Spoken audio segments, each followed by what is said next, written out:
Fixxx on Dash Radio. Get the shit. Right now, I have with me another dope guest. His name is Jesse. He plays on Hustle. Yeah, Hustle in Brooklyn. Yes, I like that. That's what's up. So, What's up? where are you from? I'm from Brooklyn, New York, you know. New York They City. can't have you on a show hustling in Brooklyn if you ain't from Brooklyn. You feel me? Nah, but TJ. surprisingly, some of us aren't all the way from Brooklyn. But it's all right though. Okay. But Hustle in Brooklyn on BET every Tuesday, 10 o'clock. I manage celebrities and producers, some top tier producers, and just be chilling. It's dope. And that airs on BET, right? Yes, every Tuesday, 10 o'clock. Every Tuesday, 10 o'clock. Y'all heard it. Y'all better tune in. And if you don't got cable, they got the BET Now app, you know what I'm saying? So they show the episodes at the same time. So tell me about your character.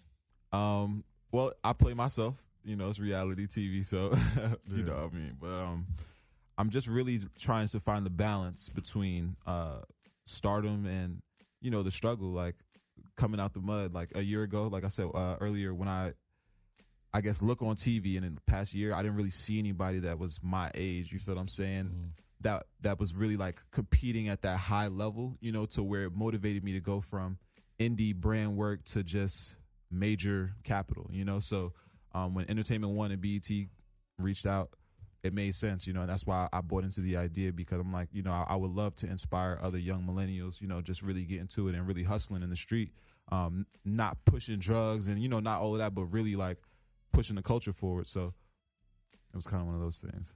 It's dope. And how did you even get into Hustle in Brooklyn? They had reached out. Shout out Beata Cousins from Entertainment One. She was the casting producer. She reached out in a DM. At first it was strange because I'm like, who the hell is hit me up from LA about a show, you know? So it was just in my mind. I'm always on the managing side. I'm always the plus one. So at that point I'm like, well, is this a joke? Like, you know, like I don't know if this is somebody trying to play a trick on me, but I reached back out, and we ended up going through like an extensive process with the casting videos and interviews via Skype with the executive producers. And originally I didn't make the cut, you know, and people don't know that, but they had reached out to me like, you know, we got an organic group of friends and we kind of want to see where that goes. But right after that, we had went platinum for Fly Shit Only by Future, and you know, a few of the records on Chris Brown's project with OG Parker and SK, the producer that I manage. And it was just like, I'm in the city and it makes sense, you know? So I was kind of like the wild card that they threw in the mix. I didn't really know everybody, just seeing them in passing and backstage, different things like that in the industry. So, you know, once it happened, Mark Ford and Robin Schneiders have flew out to New York to meet with me again. They were just like, you know, we passed the first time, but let's see about the energy in person. So we ended up meeting, and originally I was supposed to be out here for BET weekend. And I was like, damn, do I go secure this bag or do I stay here for this 50-50 meeting? Because they did a good job of icing me. Like, you know, I managed Jonathan Fernandez from Love and Hip Hop. Road managed Lil Scrappy from Love and Hip Hop Atlanta. And so I guess they knew I understood how the whole negotiation situation works. So they were like, nah, we can't make him feel like he made it because he can't, you know, like there was no room or time at that point for us to negotiate. So, you know, once that happened, the meeting happened, they were like, we love you. Let's make it happen. And now we're here. Boom. So would you consider that the biggest challenge so far for you, you know, of being part of the show?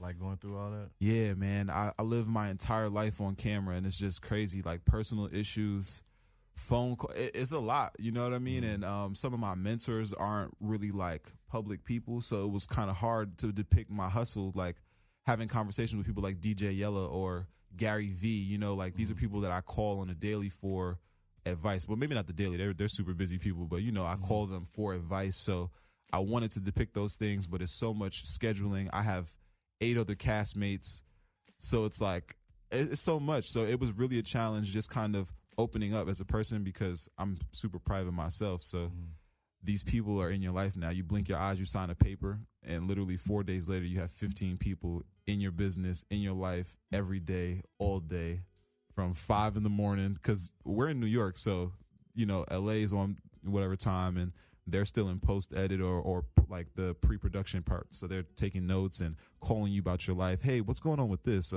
Are you interested in this girl? Or, you know, that kind of thing. It's like, first of all, I'm not putting anybody random on television. So we're not going there with that, you know, but that's neither here nor there. The check better be good. They doing all that. You know, shout out to Entertainment One and BET. They definitely made sure, you know, to change treat you lives. right, You know what I'm yeah. saying? They changed some lives. Yeah, So I see you roll it out. Oh so you man, something, I be trying to be low key. All right, man. There better not be no downtown. Oh LA nah, joint. hold up, nah, never that. No tick on this one, baby. All right, that's what's up, man. That's what's up. So are there some things that you kind of have to draw the line about getting too personal about? It's up to you. Really, like the cameras have no say. You know, it's just like they're there to roll. You know, so as deep as you want to go is as deep as they're gonna get. You know, so it's like I would say it's hard in the beginning, man. You're filming so much. Even if you try to be a different person, it's going to unravel you. Like, there's no way. Like, I've never filmed for 50 hours in a week, you know? So if I wanted to be somebody different, by the 15th hour, you're definitely going to see Jesse for me. I'm going to be hungry. I'm going to be tired. I got 4 phone calls. I still have to shoot this scene for 3 hours when it's only a 45-minute scene. Damn. It's a lot. It's a lot. So being from Brooklyn, how do you feel about the state of New York hip hop? Well, I mean, I'm a big up my city regardless, you know what I'm saying? I can't be on the other coast talking crazy about the city, but, you know, I think that we in a real dope place right now because we getting the name back, you know, for a while. Other cities had it. Other cities are contributing. Other cities are, you know, I guess coming together with camaraderie.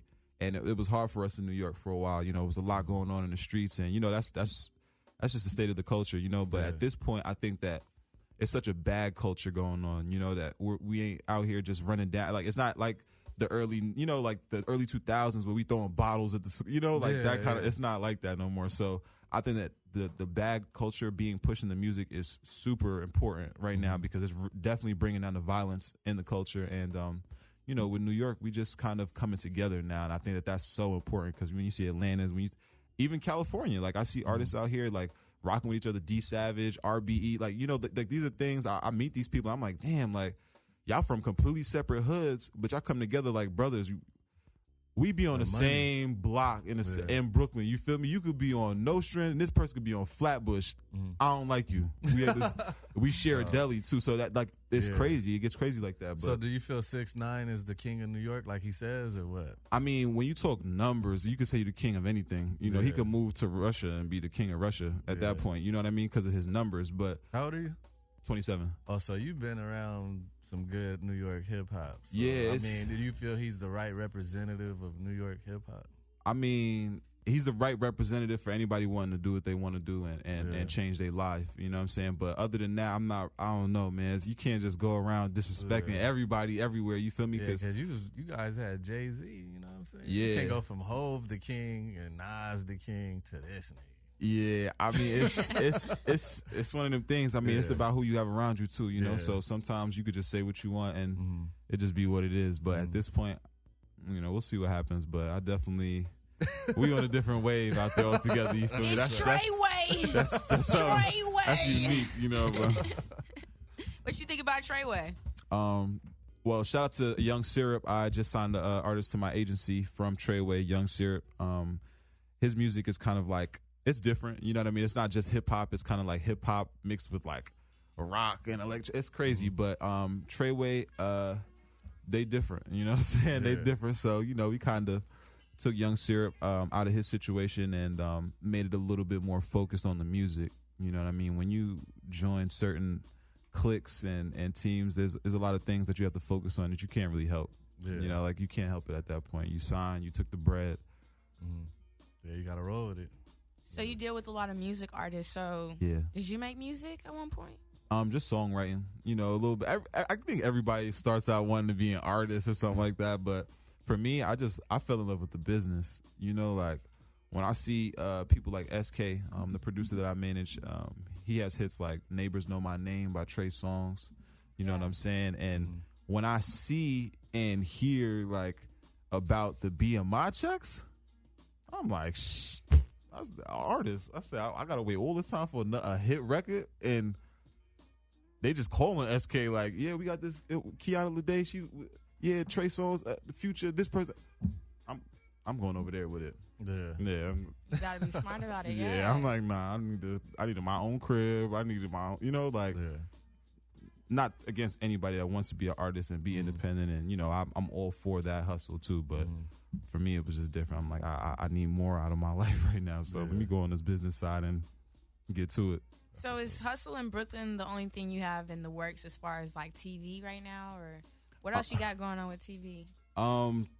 Two situations. I can't really talk about the NBC one, but Netflix little situation. I filmed some stuff for Netflix recently for a new series that they got coming out, and you know, we're gonna see what's up. I'm just kind of getting into the whole world of television on this side. It's just so different, like I said, because I'm used to managing and being behind the scenes. So now being at the forefront of it all, it's still crazy because I have to handle my responsibilities. But you know, I'm trying to find the balance between how many opportunities I can take and how many opportunities I have to pass on, because I want to make sure that, you know, the clientele stays the focus. That's the reason why I'm here in the first place. So, you know. And is that was really hard, like the decision right there, like knowing when to be in the forefront? Sometimes, I mean, you already are in the forefront with the show, but you know, being in the, do you ever have moments when you're like, you know what, I just want to maybe just stick to the forefront, or I don't know if this forefront is really what I'm digging, I want to go back to being in the background? I feel like I only get that thought like when I'm at like the supermarket and stuff, and people like the other day, this lady and like her grandmother or something like followed me to like 2 different aisles, and then we got to like the frozen like vegetable aisle, and the lady came up, "Are you that guy from that show?" And I'm like, yeah, I was on FaceTime, and I'm like, yeah. They were like, tell her no, like. So I guess in that sense, I'm like, it has definitely taken away a lot of my privacy as far as moving around in the public, but what you gonna do? You know what I mean? Like, we already here. Like, it's a gift and a curse. Yeah, it's kind of one of those things. I'm just gonna roll in with the punches.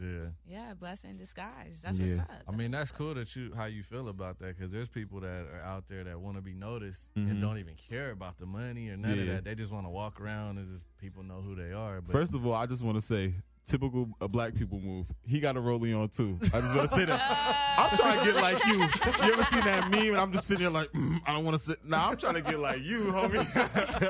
Nah, that's funny, but I apologize. I didn't mean to cut you off. Nah, it's all good. Yeah. But do you notice, like, do you ever come around people that are more concerned with the fame than the bag?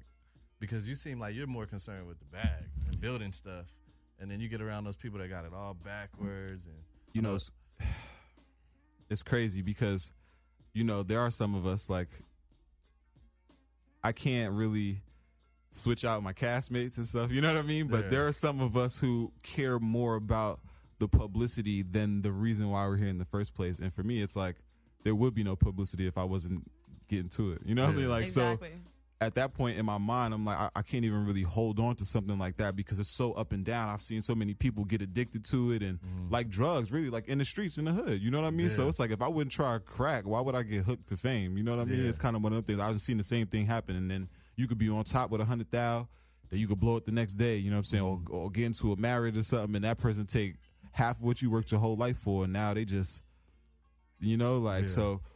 I mean, I definitely never worry about the fame, bro. And I try not to be around people like that. And I'm so big on energy. So if I realize, you know, like, or if the people around me, my team especially, like, I'm very big on that too. Like, I tell my homies, keep your eyes open all the time, because I don't really want to be around stuff like that. And when you're doing so much and so much more time is attributed to you actually being outside, like, you become susceptible to a lot of different energies, you know, and people come around for very specific reasons, you know, so you have to be able to be keen on picking up on those things, you know. So that's really what I work towards, is making sure that I keep my energy pure, and I'm not really tripping off the fame, whether it come or go, you know what I mean? So long as I can take care of my family, so long as if my mom ever call me, you feel me, it's nothing, I'm good. That's what's up. That's what's up. Well, hey, go ahead and tell us your Instagram, your social media, where we can find you at, and whatever else you want to promote. Make sure you all are watching Hustle in Brooklyn. That's a fact. You guys already know that it's your boy Jesse from that new hit show, Hustle in Brooklyn, only on BET every Tuesday, 10 o'clock.